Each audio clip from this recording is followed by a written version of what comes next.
では、Lesson 78いきましょう。気持ちを表す言葉 want を覚えましょう。want は欲しいって意味で使うことが多いんですね。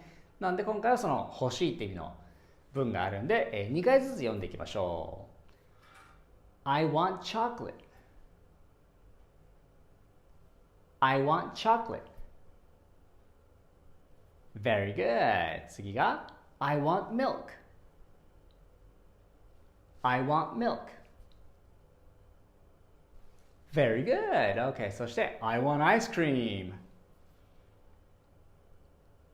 I want ice cream. Very good. そして I want potato chips. I want potato chips. Very good. そして I want pizza. I want pizza. Very good. そして I want green tea.